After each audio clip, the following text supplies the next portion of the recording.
Hey, welcome back to JG3 Reviews. My name is James, and today I want to share with you the Moonman P135 fountain pen. This is, as you can see, a really nice fountain pen and a really great fountain pen for the money that you pay. But before we get into why this is good and all of that, there is one of those elephants in the room that shows up every now and then.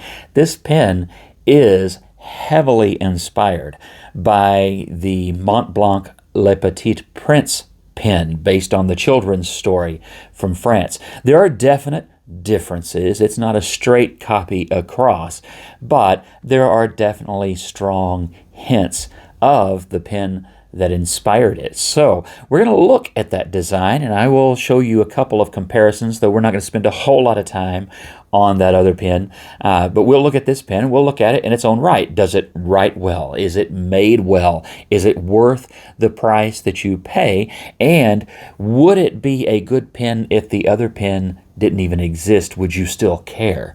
Personally, I don't buy a pen because it's a knockoff of something else.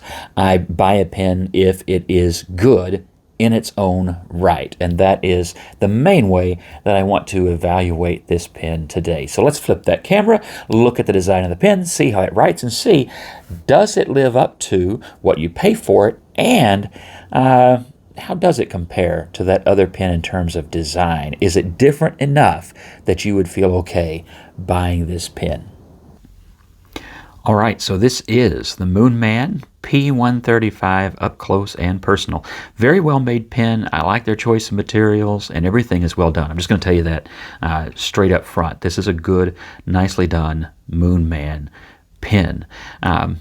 If you look at the cap, and it is reminiscent of one of the versions of the Petit Prince Mont Blanc pen, and in that version, what you have are the symbols of the fox head. It's just a whole bunch of the fox's head all up and down the cap, and I think that's what this is meant to be reminiscent of, but instead we have characters, and I don't know if they have any meaning.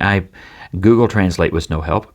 I bought this pen from an online seller on Etsy, I believe it was, and when I emailed them and said, hey, these characters that are on the cap, do those have meaning? What are they? The email I got back was, yes, they have characters. So not all that helpful. So maybe that was helpful. Maybe that really is all it is. Yes, it has characters.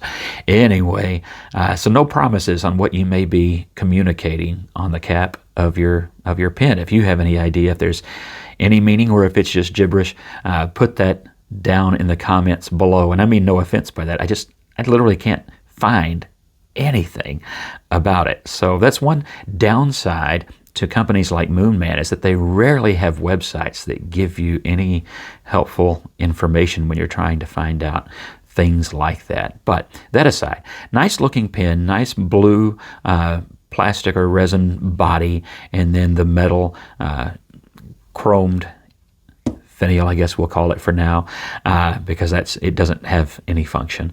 And then at the top you have the kind of a opal or pearl-like plastic jewel that I think looks nice and differentiates from that other pen. Doesn't try to emulate it or anything.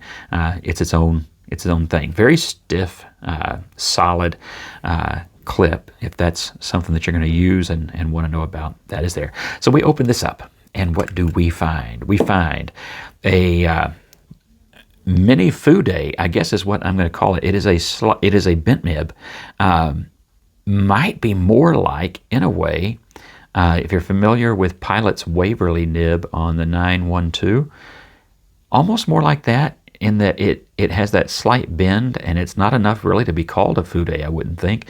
Just bent, but it writes nicely. It offers a little bit of line variation. It's a forgiving nib, and it's smooth. So we'll see that in the writing test, but I do like it. It does have the Moonman logo and etching on it, as is typical of their nibs. So good experience with that. Typical plastic feed, grippy enough, smooth plastic section. It's a comfortable pen to write with, and I found it quite reliable. You'll notice those threads.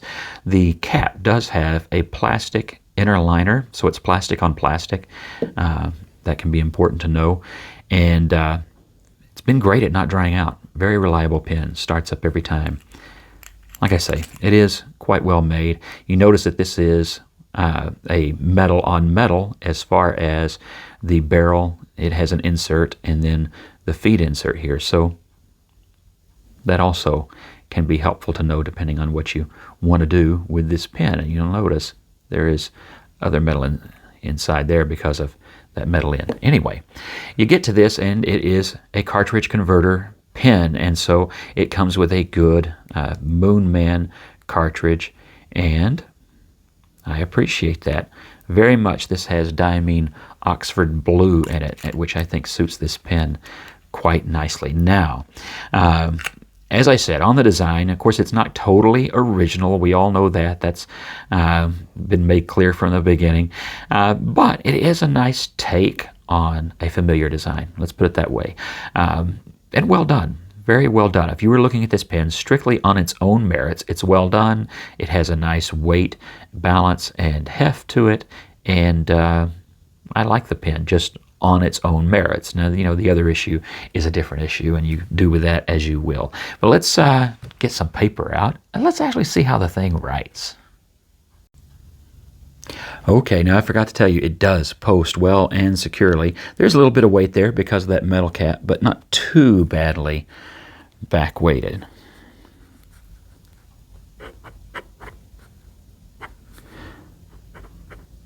That was just because I was long-winded, right? It's writing just fine. It is the P135, and it just writes so smoothly.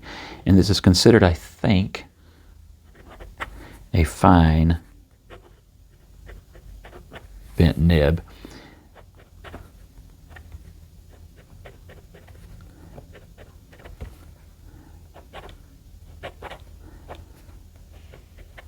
As you know, I like a lot of blue inks, but I have really enjoyed that diamine Oxford blue a lot. It just suits some pens very well, and it's nicely saturated and a bit dark without being too dark. That Noodler's Midnight Blue I really like too, but sometimes you can barely tell it's blue on camera. So dark. I'm going to be quiet and let you hear this.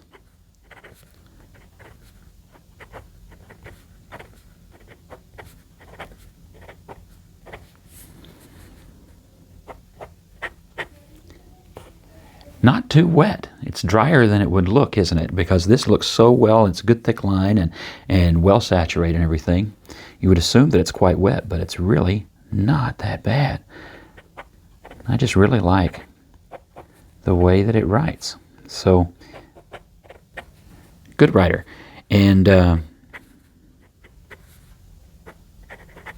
even though that section is not that thick, it tapers down into this chrome ring, which has a slight bell shape to it. It's not too thin, and you may notice that I kind of hold it naturally back a little bit further. I like a little more distance between my fingers and the end of the nib than some pens with like 5 and below nibs would naturally have you write. I don't like to write that close to the paper. So. But it's a good, comfortable pen. And I just think that it writes really well. I'm going to just do this just so you kind of get an idea. It can keep up good ink flow, even though it's not overly wet. That bent nib is comfortable to write with and is a little bit forgiving, but it also gives you a little bit of variety to your writing. The pen in this blue color, of course, I'm a blue person. It's my favorite color. But this navy blue, I think, looks really good. Now, I like the cap on the burgundy or maroon colored pen better. That's the one that has kind of the scene from a story. I think that may just be a story that Moonman made up, but it's kind of a story scene on the cap. I like that better. If they would offer that in the blue, that's what I would definitely get. But anyway, I like the overall design of the pen. I think it's nicely done. I cared nothing about its familiarity with the other pen because I didn't buy it for that reason. If I were interested in the other pen, I guess I'd, just sell my lawnmower and buy it or something. I don't know.